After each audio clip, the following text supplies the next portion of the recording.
Hi, I'm Mike Holman, and I want to talk to you today about an issue that is critical to our economy and also our federal budget. And that issue is the fat tax and the smoker surcharge. The fat tax and the smoker surcharge would provide an incentive for people to change their behavior, and also they are fair. Now, what's the number one problem affecting the federal budget? It is the rising cost of health care. The largest item in the federal budget is the combined cost of Medicare and Medicaid. And what is the largest item in many state budgets? It's the cost of Medicaid. And what is holding down your wages? The rising cost of health care. And why are employers reluctant to hire? It's the cost of health care.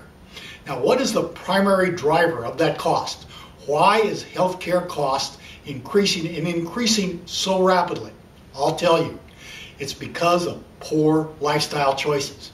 Mindless eating too much of the wrong food, leading a sedentary lifestyle, and smoking. Let me give you an example of the dramatic effect that healthy lifestyle choices can have compared to poor lifestyle choices. Heart disease is the #1 killer of men and women in the United States. About 26% of all deaths, about 1 in 4, are caused by heart disease. Heart disease costs us about $450 billion a year, according to the American Heart Association. So let's take an example here. Let's say we have a revolver, and in that revolver it has 4 chambers, and we're going to put 1 bullet in that chamber. That bullet represents heart disease. Now, why did I say 4 chambers? Because about 1 in 4 deaths in the United States are due to heart disease. We're going to spin that chamber, and then we're going to hold that revolver to our head and pull the trigger, playing Russian roulette. Now, I'm not going to do that.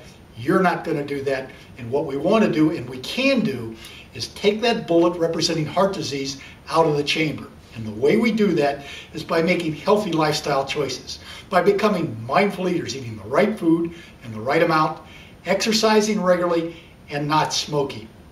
So that is the reason why I recommend that we adopt a fat tax and a smoker surcharge. They will provide an incentive for people to change their behavior and adopt a healthy lifestyle. They're also fair. Now, how would they work? Well, they'd work this way. To be fair to people, we need to provide them a grace period during which they would have the opportunity to adopt a healthy lifestyle. And during that grace period, we need to provide wellness programs, and for smokers, smoking cessation programs, so they can change. And if at the end of the period they were no longer significantly overweight, that is, their BMI were under 30, and if they were no longer smokers, then the smoker's surcharge and the fat tax would not apply.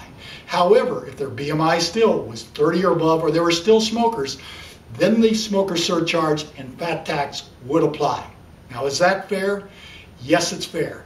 It's only fair to ask people to take responsibility for their poor lifestyle choices, to ask people to take responsibility for their health.